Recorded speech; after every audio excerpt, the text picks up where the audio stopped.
জানা দরকার যে যৌবনকাল কাকে বলে, কোন সময়টাকে বলে, কোন টাইমটাকে বলে।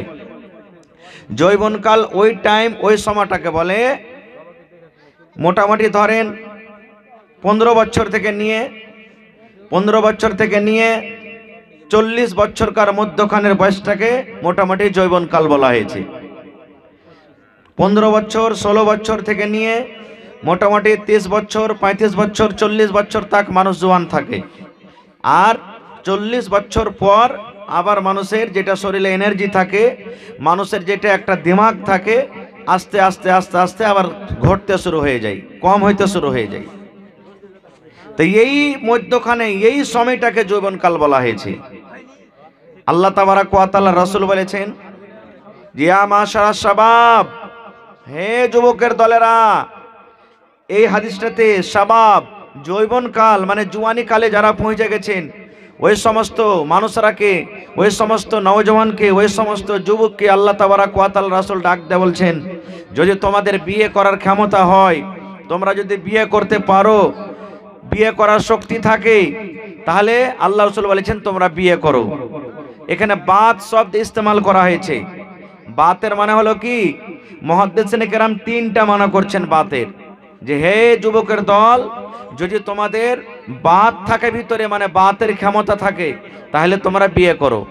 বাত কাকে বলে? বাত বলে আপনি একটা স্ত্রীকে বউ করে বাড়িতে নিয়ে আসবেন, ওকে আপনি খেটে খাওয়াইতে পারবেন কি পারবেন না, ওকে কাপড় দিতে পারবেন কি পারবেন না, ওকে মোহর দেওয়ার ক্ষমতা আছে কি নাই, ওর জন্য একটা বাড়ি সুন্দর করে বাড়িতে থাকার জায়গা করতে পারবেন কি পারবেন না। ওই মহিলাটাকে, ওই নারীটাকে, বেড়ি ছেলেটাকে বাড়িতে নিয়ে আসার পর তার সাথে তোমার সহবাস করার, মিলন করার ক্ষমতা আছে কি না, এই সমস্ত জিনিসকে বাদ বলা হয়েছে।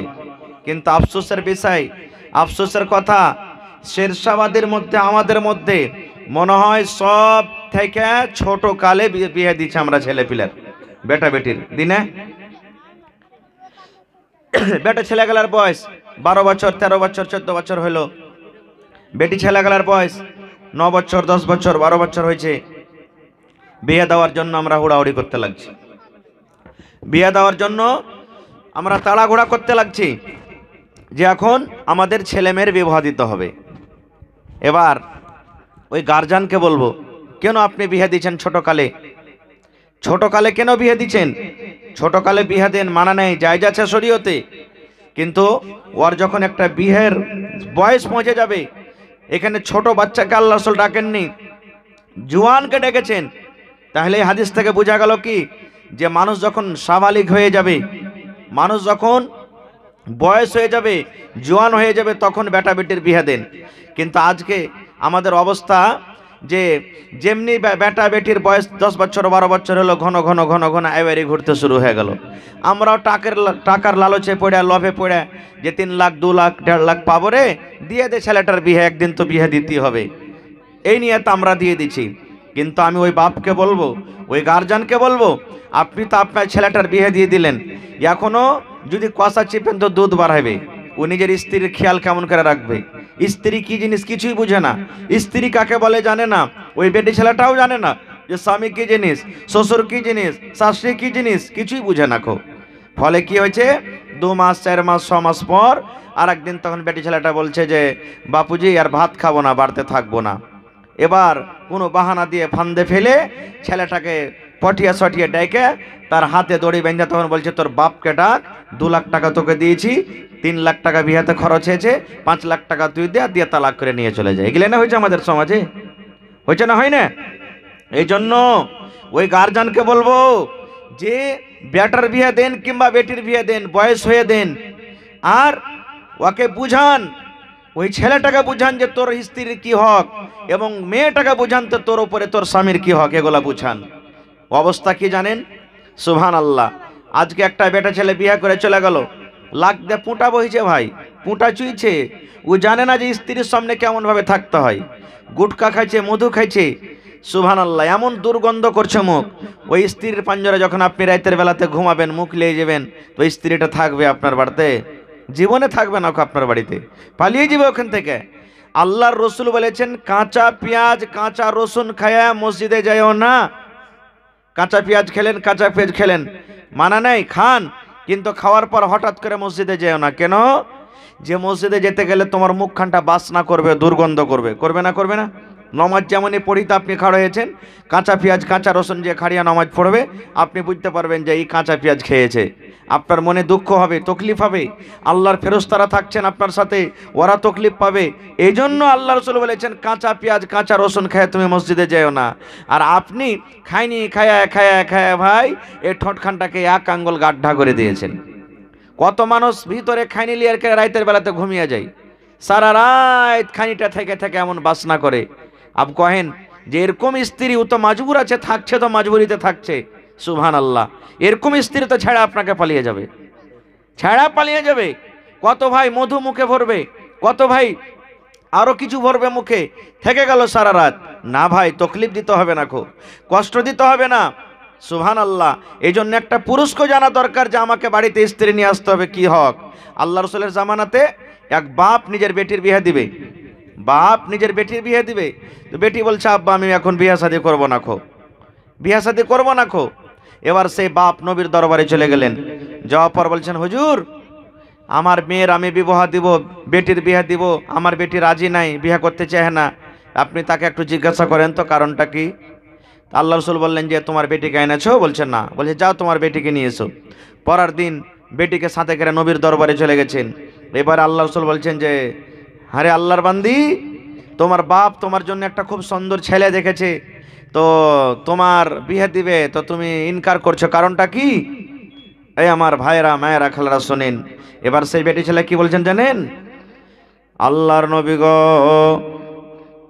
বাপ আমার বিয়ে দিবে, আমি রাজি হয়ে যাব গো নবীজি, কিন্তু বিয়ে করার আগে একটা জিনিস আমার দরকার আছে, একটা জিনিস আমি জানতে চাই। আল্লাহ রসুল বললেন ও আল্লাহর বান্দি, কি তুমি জানতে চাও, কি তোমার দরকার রয়েছে বলো। এইবারে সেই বেটি ছেলে বলছেন আল্লাহ নবী গো, আমি একটা মেয়ে ছেলে মানুষ, হয়তো আমার বিয়ে হয়ে গেল, ধরেন আমি শ্বশুরের বাড়ি আমি চলে গেলাম, বিয়ে করার পর যে আমার স্বামী আছে আমাকে নিজের বাড়িতে নিয়ে চলে গেল, তার বাড়িতে যাওয়ার পর আমার স্বামীর আমার উপরে কতটুকু হক রয়েছে গো আল্লাহর নবী, আমার স্বামীর কতটুকু আমাকে কথা মেনে চলতে হবে, আমার স্বামীর আমার পরে কতটুকু হক রয়েছে, আমার স্বামীর কতটুকু কথা আমাকে শুনতে হবে, একটু দয়া করে বলে দেন। এ আমার মায়েরা খালারা শোনেন। এবারে আল্লাহ রসুল বললেন মহিলা,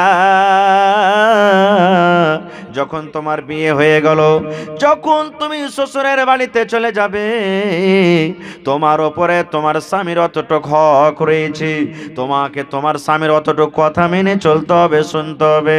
তোমার স্বামীর গতরে যদি ফোট হয়ে যায়, তোমার স্বামীর গায়ে যদি ঘা হয়ে যায়, তোমার স্বামীর গতরে ফোট হয়েছে, ফোট পেকে গেছে, ঘা পেকে গেছে, পুজ চুইছে, রক্ত বইছে, এই মতো অবস্থাতে তোমার স্বামী যদি তোমাকে বলে বিবি রে এই আমার ঘাটাকে তুমি সাফ করে দাও, এই ফোটটা পেকে গেছে সাফ করে দাও, কি দিয়া সাফ করবে রে বিবি? তোমাকে আল্লাহ তাবারাক ওয়া তাআলা বাড়িতে পানি দিয়েছে, কল আছে তোমার বাড়িতে, যদি তুমি বলো পানি দিয়ে ধোবো, চলবে না। আল্লাহ রসুল বলছেন মহিলা, তোমার স্বামী যদি তোমাকে বলে এ আমার বেবি, ও আমার স্ত্রী, তুমি শুনে নাও, পানি দিয়ে সাফ করতে হবে না, তুলা দিয়ে সাফ করতে হবে না, কাপড় দিয়ে সাফ করতে হবে না রে বেবি, আল্লাহ রাব্বুল আলামিন তোমাকে জিহ্বা দান করেছেন, ওই জিহ্বা দেন সুবহানাল্লাহ। যদি স্বামী বলে জিহ্বা দিয়ে চেটে চেটে চেটে চেটে চেটে তুমি রক্তকে সাফ করে দাও, জিহ্বা দিয়ে চেটে চেটে তুমি ঘাকে সাফ করে দাও, আল্লাহর নবী বলেছেন মহিলা তুমি ইনকার করতে পাবে না, ইনকার করতে পাবে না, তুমি এই কথা বলতে পাবে না স্বামী গো এই কাজ আমি করতে পারবো না। আল্লাহ রাসূল বলেছেন তোমার স্বামী যদি বলে বিবিরি জিহ্বা দিয়ে চেটে চেটে চেটে তুমি ঘাকে সাফ করে দাও, আল্লাহ রাসূল বলেছেন তোমাকে জিহ্বা দিয়ে চেটে চেটে চেটে তোমাকে সাফ করতে হবে। এগুলা কোথায় শিখবে, কখন শিখবে?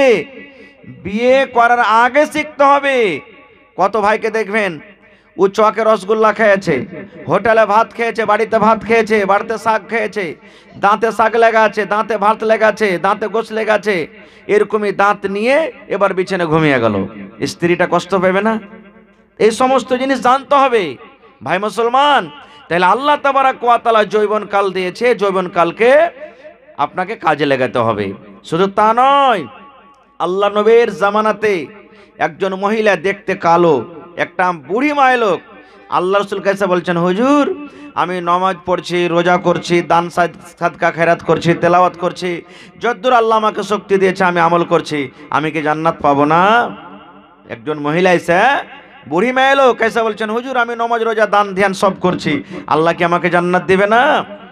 রে আমার মায়েরা খালারা শোনেন, যখন কথাটা শোনা পর এবারে আল্লাহ রসুল বললেন, ও আল্লাহর বান্দি মহিলা শুনে নাও, আল্লাহ রাব্বুল আলামিন কোন বুড়া এবং বুড়িকে আল্লাহ জান্নাত দান করবেন না।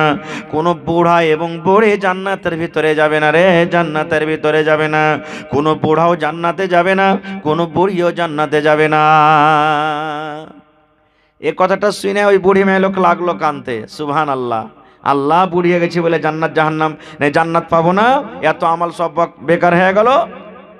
যখন তার মনটা খারাপ, কাঁদতে শুরু করেছে, এবার দয়ার রসুল বললেন, ও আল্লাহর বান্দি শুনে নাও, ও আল্লাহর বান্দি শুনে নাও, তুমি মন খারাপ করিও না, তুমি কেঁদো না, কেঁদো না, তুমি তোমার মনটাকে খারাপ করিও না।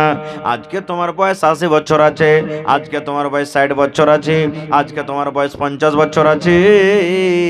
যখন তুমি জান্নাতের ভিতরে যাবে, আল্লাহ যখন তোমাকে জান্নাত দেবেন, তখন তোমার বয়স 80 বছর হবে না, তোমার বয়স 100 বছর হবে না, তোমার বয়স 60 বছর হবে না, তোমার বয়স তখন সেই টাইমে সেই সময়তে 20 বছর হবে, 25 বছর হবে, 23 বছরকার তুমি যুবক যুবতী হয়ে তোমার বয়স যৌবনকাল থাকবে।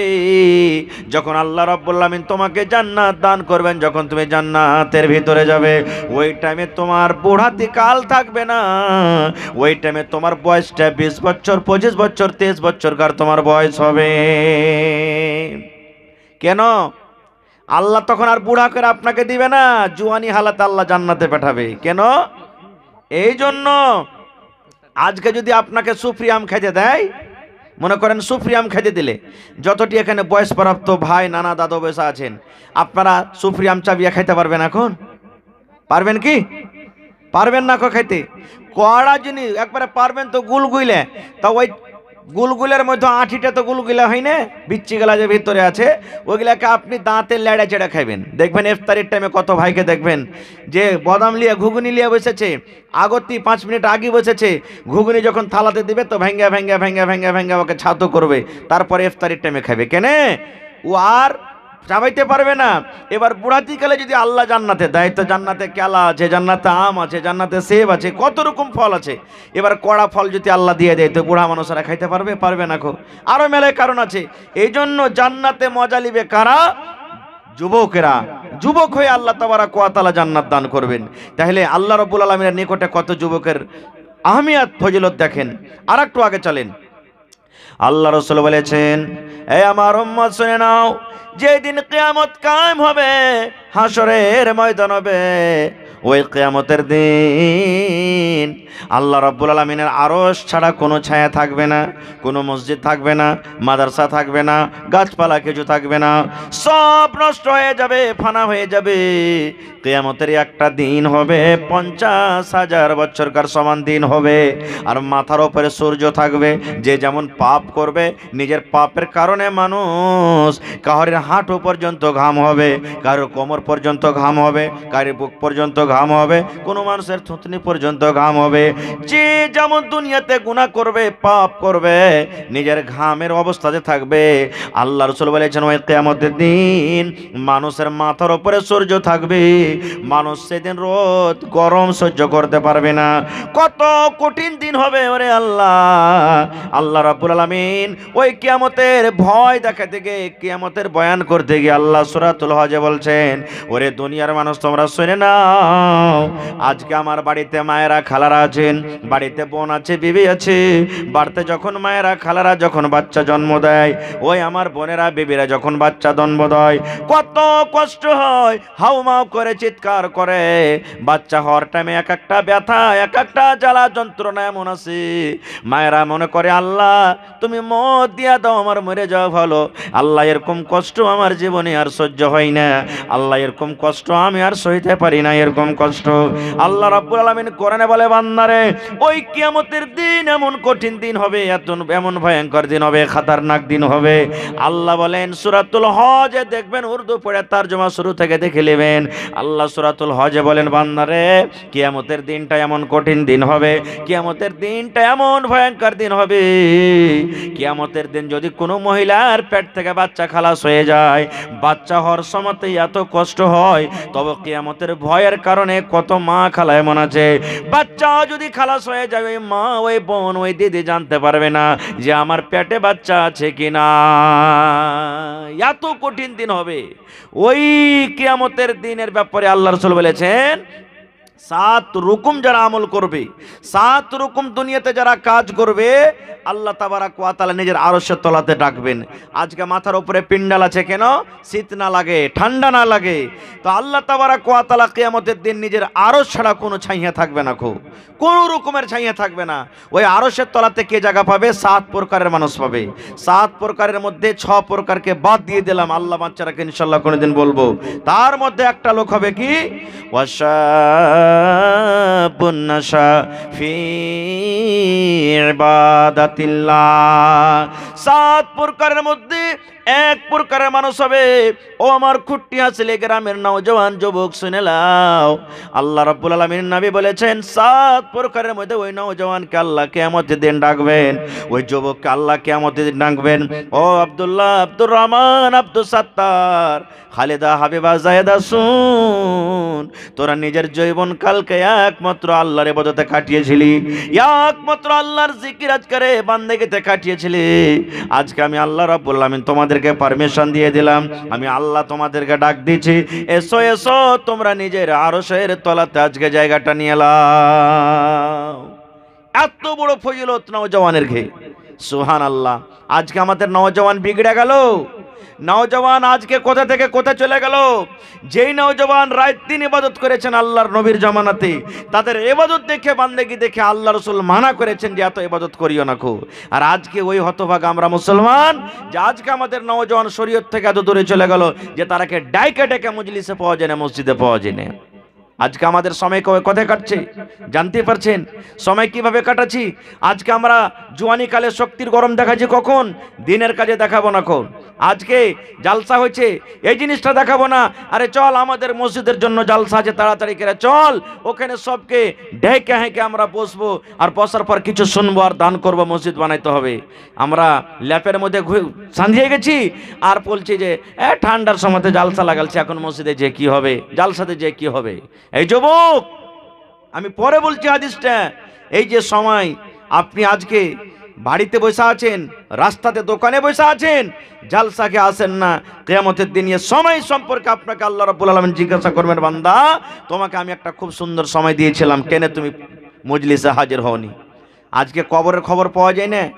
কত লোক মা চলে গেছেন, কার দাদু চলে গেছেন, কার দাদি চলে গেছেন, কার নানা নানি চলে গেছেন কবরে। জিজ্ঞাসা করেন তাদের অবস্থা, তারা আরজু করছে আল্লাহ জীবনে তুমি একবার আমাকে সময় দাও, যেতে দাও আল্লাহ, যা আমার দুনিয়াতে আছে বেঁচে খেচে আল্লাহ সব করে চলে আসবো, আল্লাহ একবার তুমি আমাকে আর সময় দাও আল্লাহ, আমার জীবনটা আর যদি একবার পেয়েলি জীবনে গুনার কাজ করব না, নেকি করে আমি দুনিয়া থেকে চলে আসবো। সুবহানাল্লাহ। বাড়ি চলে যাবো, চোখে লাগছে, অপারেশন করেছি। আচ্ছা, মা দিয়েছে 200, তো শুরুয়াতি বহনি দাম বিসমিল্লাহ 500 কেনা মামু, 1000 টাকা পুরা কমসে কম। হ্যাঁ আজা বল মামু, হ্যাঁ আর 500 টাকা দিয়ে 1000 টাকা পুরা মামু। হ্যাঁ ইনশাআল্লাহ আমি নিয়াত করেছি গ্রামে যে কমসে কম 100টা নওজওয়ান আপনারা আগে বেড়ে যান, 100টা নওজওয়ান আগে বাড়েন, 1000 2000 1000 2000 3000 5000 করে দেবো, ইনশাআল্লাহ কাজ হয়ে আমাদের। আমি দোয়া করছি মামু, পরে ইনশাআল্লাহ এখন লেখেন আজামুল মামু 1000 আর তার মা দিয়েছে 200 টাকা, আমি পরে দোয়া করছি। তো ভাই মুসলমান, আল্লাহর নবীর জামানার একটা হাদিস বলছি। আল্লাহর নবীর জামানাতে আল্লাহর রসুল ভাই বানিয়ে দিলেন, ভাই আনসারি সাহাবি, আর মদিনাতে যারা সাহাবি আছেন মুসলমান ওরাকে আনসার বলা হয়েছে, আর যারা মক্কা থেকে হিজরত করে চলে গেছেন ওরাকে মুহাজির বলা হয়েছে।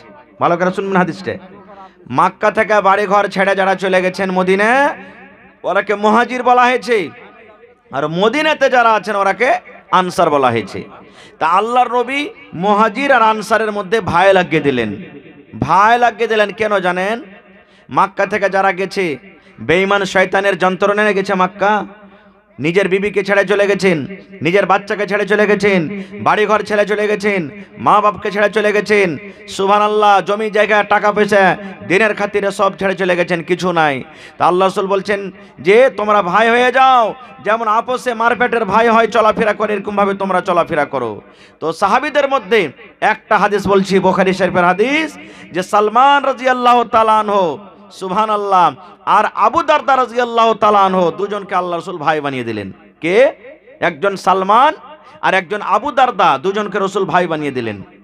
আজকে আমরা বিহারে বাড়ি বেড়াতে যাই, শ্বশুরের বাড়ি বেড়াতে যাই, আরো অন্য বিভিন্ন জায়গাতে বেড়াতে যাই কি যাই না? যখন কিছু সময় কেটে গেল তো সালমান রাদিয়াল্লাহু তাআলা আনহু একদিন ভাইয়ের বাড়ি বেড়াতে গেছেন। ভাইকে? আবু দারদা। আবু দারদার বাড়ি ভাই বানালছেন রসুল, ভাইয়ের বাড়ি বেড়াতে গেছেন। এবার ধরেন যে 12টাতে পৌঁছলো কি 1টাতে পৌঁছলো কি 2টাতে পৌঁছলো, শেষ কথা দিনের বেলাতে চলে গেলেন ভাইয়ের বাড়ি বেড়াতে। এবার দরজাতে আওয়াজ দিচ্ছে, আবু দারদা ভাই বাড়িতে আছো? ওই টাইমে কিন্তু আবু দারদা বাড়িতে নেই, আর স্ত্রী বাড়িতে আছেন। কে তুমি? না তো বলছে ভাবি আমি সালমান, আমি সালমান এসেছি ভাইয়ের সাথে দেখা করার জন্য।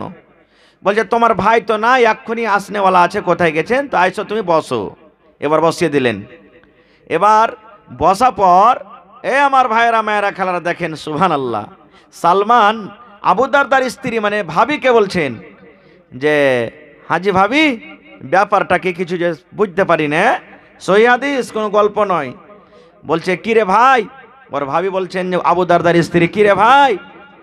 বলছে যে হ্যাঁ গে ভাবি, তুই যে বাড়িতে আছিস তো খুব ভালো কাপড় পিনতে নেস, চুলগালা তোর উস্কি খুস্কি হয়ে আছে, ঝাঁকড়ি মাকড়ি হয়ে আছে, সিথা করেও নেস, মেকআপ করে ফেস পাউডার কিছু নেই, নতুন কাপড় পিনতে নেস, কালে ঝলো মাখা হয়ে আছে, তোর একটা মানে যেরকম থাকা চাই, সাইজে কুইজে ভালোভাবে ওরকম হ্যাঁ তুই নেস, কি ব্যাপারটা?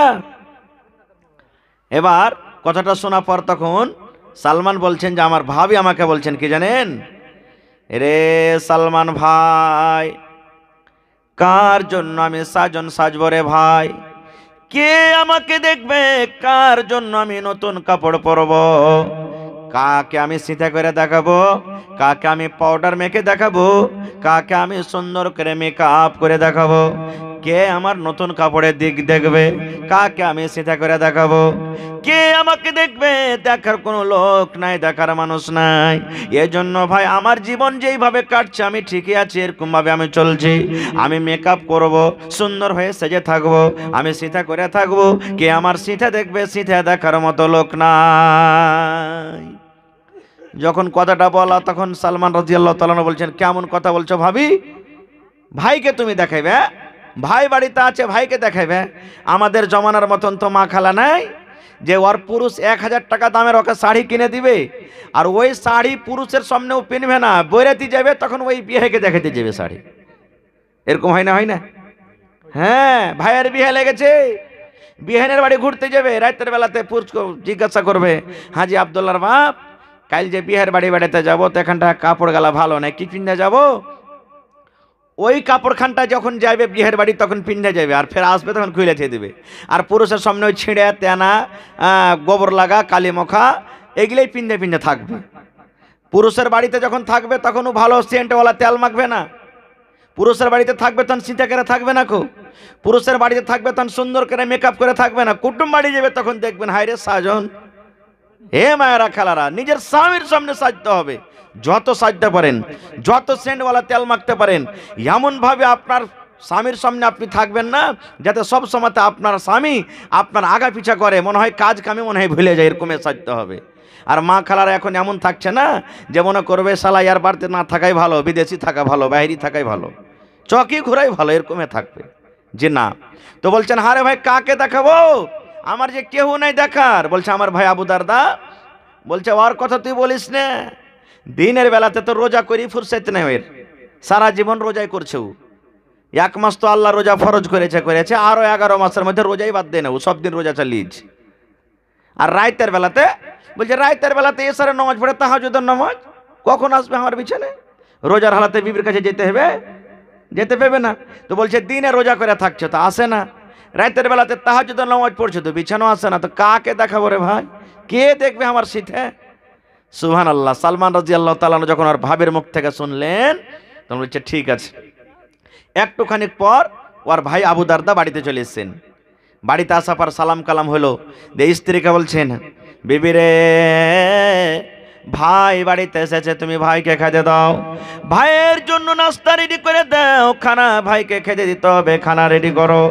এবার খানা সামনে হাজির হয়ে গেল। এইবারে সালমান রাদিয়াল্লাহু তাআলা আনহু আবু দারদা ভাইকে ডালছেন, ভাই রে আমি একাই খানা খাবো না, একাই আমি ছাতু খাবো না, একাই আমি মাংস খাবো না, একাই আমি ভাত রুটি কিছুই খাবো না, যতক্ষণ পর্যন্ত তুমি আমার সাথে খাইতে না বসবে।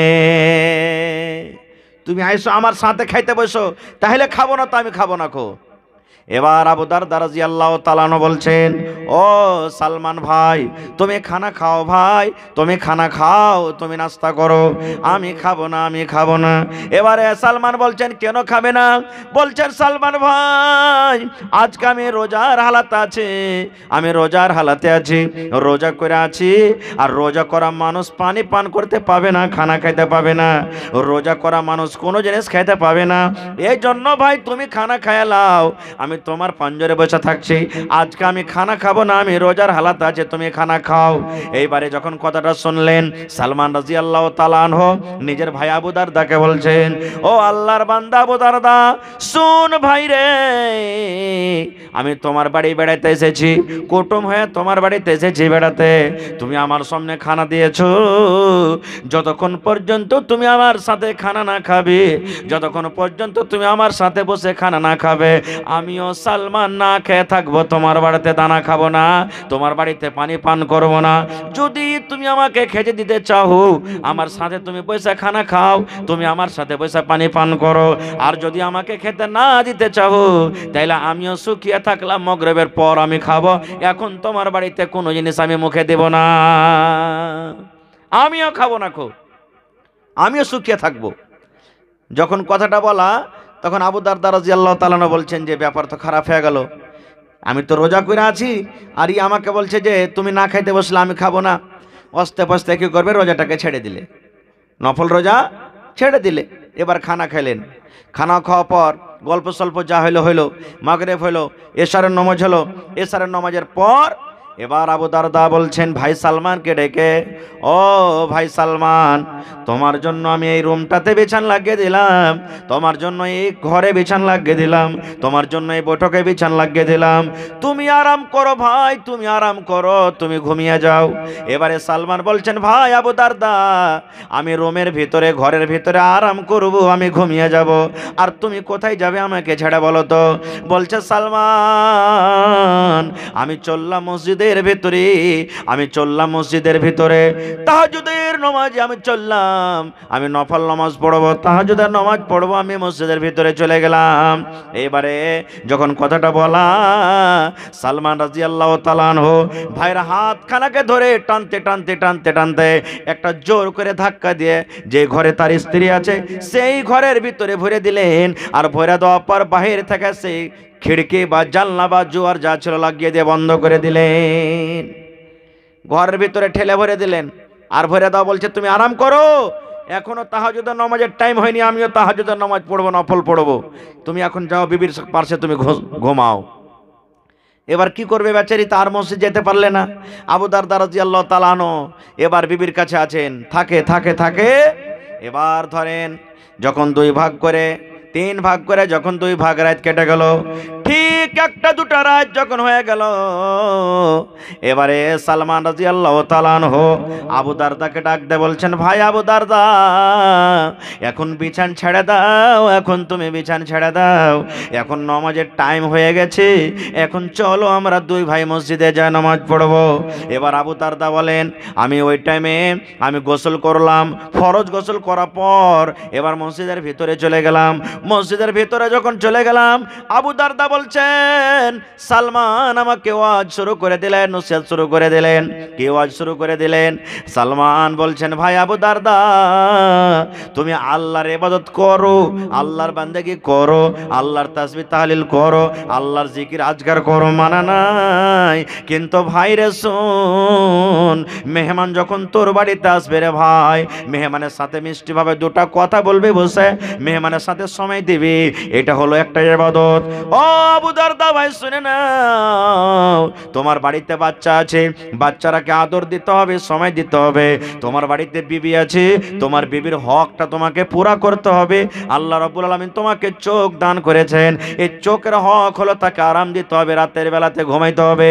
কিন্তু ভাই আবু দারদা, তুমি মেহমানের হককে মেরে, চোখের হককে মেরে, বাচ্চার হককে মেরে, বিবির হককে মেরে তুমি আল্লাহর হক আদায় করবে, এরকম ইবাদতে আল্লাহ তাবারাক ওয়া তাআলা রাজি হবেন না, এরকম ইবাদত আল্লাহ তাবারাক ওয়া তাআলার দরবারে কবুল হবে না। এই জন্য ভাই আবু দারদা, তোমার উপরে তোমার চোখের হক আছে, তোমার উপরে তোমার মেহমানের হক আছে, তোমার উপরে তোমার শরীরের হক আছে, তোমার উপরে তোমার বিবির হক আছে, তোমার উপরে তোমার আল্লাহর হক আছে। সব হককে পূর্ণ করো, আর না হলে সমস্ত হককে মেরে তুমি এক আল্লাহর হক পুরা করো, এরকম ইবাদতে আল্লাহ তাবারাক ওয়া তাআলা রাজি হবেন না। নারে তাকবীর। যখন কথাটা বলা, ফজরের নামাজ টামাজ পড়া পর আবু দারদা বলছেন, আমি নবীর কাছে চলে গেলাম, আর আমার রাতের বেলাতে যা যা ঘটনা হয়েছে সব বলে দিলাম। এবার রাসূল বলছেন, সাদাকা সালমান। আবু দারদা, সালমান তোমার সাথে রাইতে যা করেছে ঠিকই করেছে, তোমার পরে তোমার বিবির হক আছে। তো কেন আমি হাদিসটা শোনালাম রে মুসলমান? এই জন্য আমি হাদিস শোনালাম রে ভাই, আল্লাহর নবীর সাহাবীরা কেমন ছিলেন, যে ইবাদত এত বেশি বেশি করে করতেন, বান্দেগি এত বেশি বেশি করে করতেন, আল্লাহর ইবাদত এত বেশি বেশি করে করতেন, যে আল্লাহ তাবারাক ওয়া তাআলার নবী তাদেরকে মানা করতেন, নিষেধ করতেন যে এত ইবাদত তোমার চলবে না, আল্লাহ তাবারাক ওয়া তাআলার হক আদায় করতে গিয়ে অন্যর হক তোমাকে মারতে হবে না, এত ইবাদত করতেন, বান্দাকে করতেন। আর আজকে রে যুবক, এই নওজওয়ান, আজকে আমরা কি করছি রে ভাই? একটু সাহাবায়ে কেরামের জীবন দেখেন, আর আমরা নিজের জীবন দেখি। আল্লাহ রাসূল বলেছেন, উম্মত রে, লা তাজুলু কদম ইবনে আদম হাত্তা ইউসালা আন খামস, যেদিন কিয়ামত কায়েম হবে, আল্লাহ রাসূল বলেছেন, আদম সন্তানের মানে মানুষের এক কদম পা আগে বাড়বে না, এক কদম পিছে হটবে না, ডাহিন দিকেও যেতে পারবে না, বাম দিকেও পারবে না। আল্লাহ রাসূল বলেছেন, যতক্ষণ পর্যন্ত মানুষ 5টা সওয়ালের জবাব না দিতে পারবে, আল্লাহ মানুষকে কাঠ ঘোরাতে দাঁড় করাবেন। আল্লাহ বিচারের দিনে, যেদিন আল্লাহ বিচার করবেন, যেদিন আল্লাহ ফয়সালা করবেন, ওই ফয়সালার দিনে বদলা